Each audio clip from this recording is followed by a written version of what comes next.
Bonjour les graphes, ou plutôt bonsoir puisque je fais cette vidéo un petit peu plus tard que d'habitude. Donc une vidéo sur le Bitcoin. Je voulais pas vous laisser quand même si la journée a été un petit peu ardue, qu'il est déjà tard et que voilà, j'ai pas forcément le temps de faire cette vidéo. Je veux quand même prendre un petit peu quelques minutes pour celles et ceux qui suivent cette vidéo pour voilà, vous donner un petit peu ma vue et quelques niveaux, quelques repères éventuellement. Alors, la semaine dernière, on s'était déjà dit qu'on revenait sur des niveaux de soutien importants et qu'il était d'autant plus important de les conserver, sinon on irait voir un petit peu plus au sud et on irait voir, notamment sur le Bitcoin, un petit peu plus au sud sur les niveaux de moyen à long terme qui seront scrutés. Eh ben, c'est ce qui s'est passé, c'est-à-dire que le rebond a été très technique, hein, on le voit ici de toute façon. On a tenu cette zone ici, on a fait un rebond qui a été très technique, et puis derrière, on a buté sur la zone des 9200 $, et là, patatras, on a suivi les marchés. C'est-à-dire que la protection, ou les personnes qui pensaient qu'il y avait une protection sur Bitcoin, quand ça panique, ça balance tout. Hein. On jette le bébé avec l'eau du bain, et là, en l'occurrence, avec la baignoire et tout. Néanmoins, la baisse du Bitcoin, pour l'instant, n'est pas non plus énormément prononcée, n'est pas prononcée au point de retourner la tendance à long terme. Hein. À court terme et moyen terme, on vient de passer baissier, mais à long terme, on reste encore positif. Et notamment le niveau que je vous avais donné la semaine dernière, qui est pour moi toujours le même niveau, c'est cette zone-là des 7200 $, qui pour moi une zone très importante à tenir. Et au-delà de ces 7200 $, voilà, on sait que c'est volatile, on va parler plus généralement donc des 7000 $. Donc pour moi, c'est le gros morceau sur Bitcoin. Maintenant, tout est à refaire, c'est-à-dire le mouvement qu'on avait mis en place là, c'est la fin d'année, début d'année 2020, pour valider un retournement haussier durable, il aurait fallu consolider. Et puis derrière, là, plutôt que de faire juste un simple rebond technique, casser ses résistances assez facilement et se remettre dans des bonnes dispositions par le haut et construire une figure qui allait casser par le haut. Bien évidemment, ça ne s'est pas passé comme ça, donc on casse la dynamique, on casse le scénario et donc tout est à refaire. Et donc là, l'idée de ce scénario dorénavant, c'est éventuellement un biseau descendant, mais c'est encore un petit peu tiré par les cheveux, bien entendu, avec cette zone-là, des 7200 $, qui sera très importante, à mon humble avis, hein, de conserver. Si on passe en dessous, tout est caduc. Et donc, tout est à refaire et éventuellement, on reparlera également d'une reprise baissière du Bitcoin à plus long terme. Pour l'instant, nous n'en sommes pas encore là, mais voilà donc mon sentiment sur le Bitcoin. Si on regarde le Bitcoin euro, évidemment, c'est la même idée, bien que l'euro a quand même pas mal bougé dernièrement. Et donc là, pour autant, on a la même figure et la même idée de dire que voilà, pour moi, le gros niveau, il est là, sur ces 6200, 6400 €. C'est le gros niveau à tenir, mais voilà, de la même manière, hein, de toute façon, l'idée reste la même sur le Bitcoin, euro et dollar, c'est juste le niveau qui change, donc même conclusion pour moi. Derrière, au niveau des cryptos, on va les faire très rapidement, mais en gros, c'est exactement la même chose. Puisque vous le voyez, on avait parlé la semaine dernière qu'on avait des rebonds qui se mettaient en place et qu'il fallait, tant qu'on se maintenait sur ces niveaux-là, il n'y avait pas péril dans la demeure, bien qu'on avait eu un retracement assez important. Mais là, derrière, cette semaine, on a validé un simple rebond technique et derrière, on recasse les supports importants qu'on s'était dit. Et donc, dès qu'on les recasse, scénario caduc. Je ne vais pas me répéter, c'est exactement le même scénario. Sur la majorité, on va tout passer, je ne les ai pas toutes trop vues, mais sur la majorité des cryptos, c'est exactement le même scénario que sur le Bitcoin. Donc, c'est exactement la même chose. Là, on casse pour l'instant, on remet tout est à refaire. Et donc on patiente. Il n'y a rien à faire. Il faut rester à l'écart, clairement, mis à part si on est vraiment trader de très très court terme pour faire des allers-retours. Mais là, la dynamique est cassée. On reste à l'écart et on attend une nouvelle construction, des nouveaux points d'impact qui nous permettent ensuite de construire les choses. Là, on voit sur le BAT, par exemple, pour redevenir beaucoup plus positif sur le BAT, il faudra casser cette oblique que je viens juste de tracer. Au niveau du Binance Coin, lui, il a l'air un petit peu de construire également, mais on se méfie. On attendra du coup, quand on est dans des marchés comme ça, entre deux qui sont plutôt en train de prendre la tangente, on passe uniquement, on n'achète plus les supports, hein, on achète uniquement les questions de résistance, surtout quand on est sur des choses qui sont très volatiles, très spéculatives. Donc là, c'est le cas également sur le Binance Coin. Au niveau du Bitcoin Cash, hop, là, c'est la même chose. L'idée, pour moi, c'est ce niveau ici, on en avait parlé, 230 $.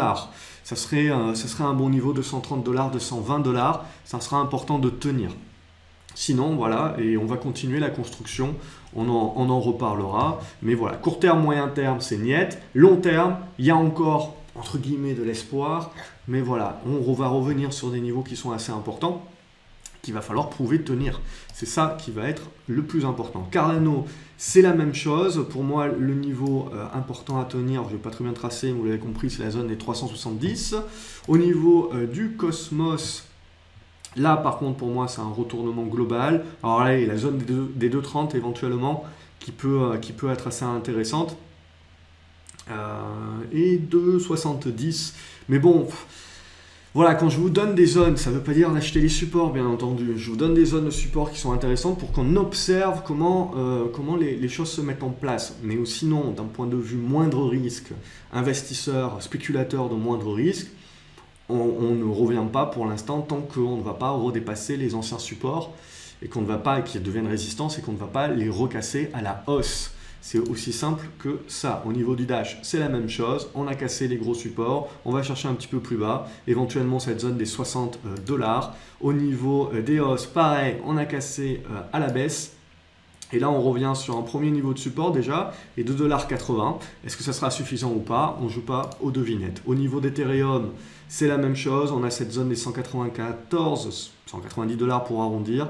Sinon, moi, je verrais bien cette zone des 180 $. Ça peut permettre de faire du rebond pour l'instant. L'Ethereum n'a pas retourné sa tendance complètement. On voit, elle est un peu moins dégradée que les autres. Mais bon, c'est quand même dégradé à court terme. À moyen terme, on peut rester encore positif au-dessus des 180 $ et sinon au-dessus des 155. Et si vous recassez tout ça, bien entendu, là on repart sur une tendance baissière.